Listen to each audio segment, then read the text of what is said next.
일진 하이솔루스도 어떻게 돼 있냐면요. 공모 시작한 날을 보세요. 따상을 갔을 거예요. 그쵸? 그러면 간단하게 말해서 일진 하이솔루스는 지금 흥행에 성공한 거예요. 공모주로. 그래서 이때 엄청나게 시장에 많은 돈이 유입돼서 거래량이 이렇게 많이 터졌죠. 그 이후로 주가는 이렇게 힘을 못 주고 이렇게 계속 흘러내리고 있습니다. 그럼 많은 사람들이 생각할 겁니다. 아니, 주식 망한 거 아닙니까? 망한 게 아니라 여기서 이렇게 강하게 거래량으로 이렇게 많이 매도를 해서 엄청나게 여기서 많은 사람들이 개미들 뿐만 아니라 수익을 보고 세력들은 다 빠져나갔죠. 그래서 주가가 흘러내리는 것 뿐입니다. 이 회사가 잘못된 게 아니라. 그러면 결국 어디가 저점일까요? 확신할 순 없지만 적어도 여기가 지금 저점으로 보이죠. 그 저점으로부터 해서 이렇게 위로 올라가고 있다는 겁니다. 그리고 지금 거래량이 이렇게 별로 없죠. 거래량이 별로 없는 주식이 좋은 주식입니다. 왜 그러냐면 반대로 생각해 보세요.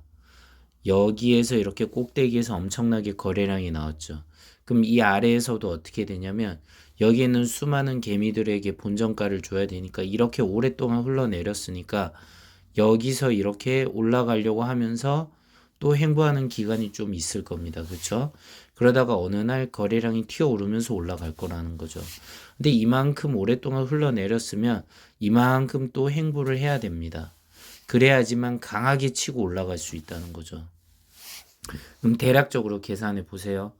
9월달, 11월, 12월, 1월, 2월 거의 3월까지 흘러내렸죠. 그쵸? 그러면 몇 개월 흘러내린 거예요? 한 6개월 흘러내렸죠. 6개월 흘러내렸으니까 어떻게 되냐면 이제 조금씩 올라갈 준비를 하는 게 또 한 3에서 6개월 정도 걸린다고 봐야 된다는 거죠. 그러면 단순하게 계산해도 올해 가을 정도는 돼야지 일진하이솔루스가 98,000원을 회복할 가능성이 있다. 근데 이만큼 내려갔기 때문에 이만큼 또 횡보하지 말라는 보장이 없습니다. 그러면 6개월에서 9개월을 기다린다면 올해 한 겨울쯤 돼가지고 슈팅할 수도 있다는 거죠. 그러나 이거는 이론적인 계산일 뿐이고 나는 지금 이게 저점에 왔던 부분이고 급격하게 오랫동안 하락했기 때문에 이 부분에 대해서 이제 주봉으로 보세요.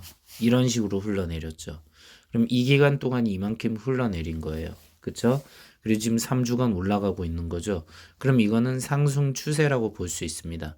이 상승 추세에서 주의해야 될 게 뭐냐면 여기에 보면 지금 뭐가 있죠? 바로 21선이죠. 21선인데 주니까 20주 주봉선이 됩니다. 여기를 뚫기 위해서 도전을 합니다. 그럼 5만 원이죠. 5만 원을 만약에 뚫게 되면 그 위로 또 올라갈 준비를 하겠죠. 근데 여기에는 지금 그 어떠한 이평선이 보이지 않고 있죠. 그 얘기는 뭐냐면 아직 완성이 안 됐다. 그러면 이 부분에 대해서는 일단 어느 정도 안심을 하고 일봉상으로 다시 봅시다. 일봉상으로 보시면 어떻게 되냐면 여기에요, 바로. 여길 뚫어버린 121선이죠.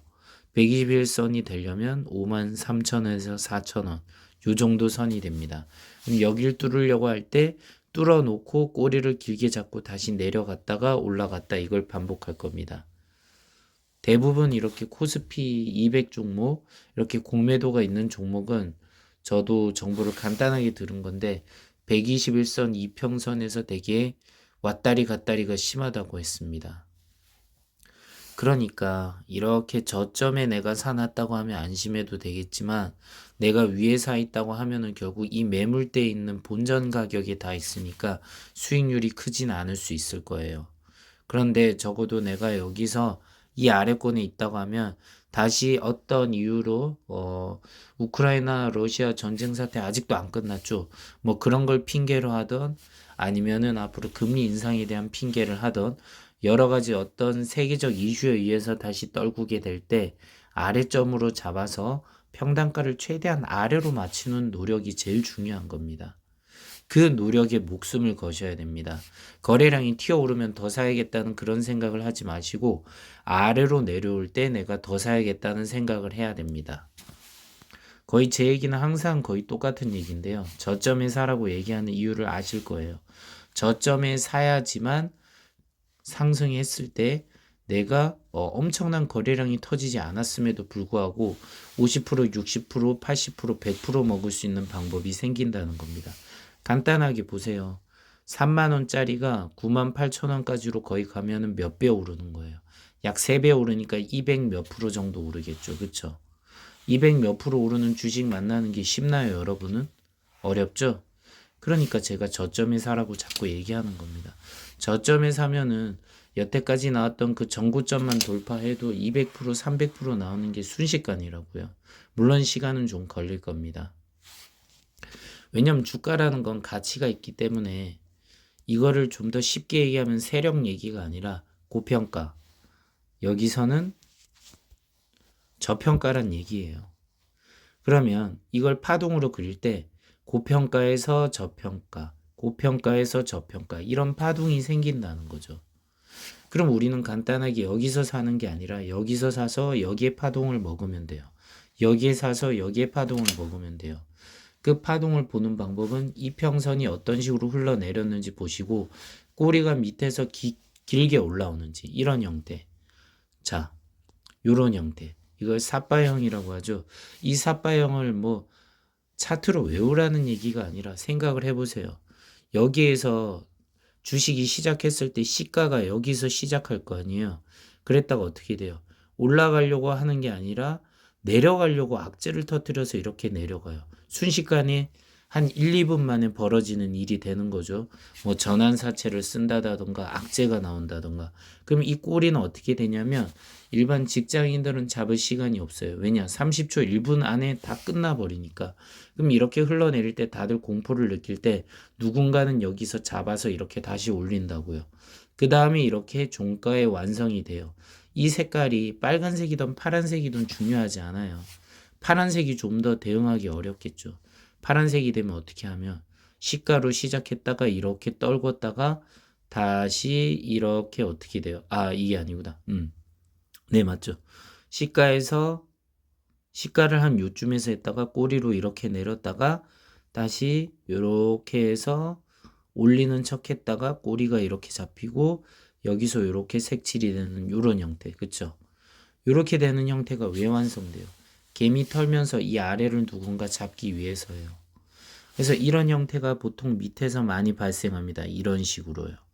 여기서는 형태가 다르지만 이런 식으로 밑으로 눌러주는 형태가 발생하죠. 이런 것들을 차트상으로도 볼 수 있어야 된다는 거죠.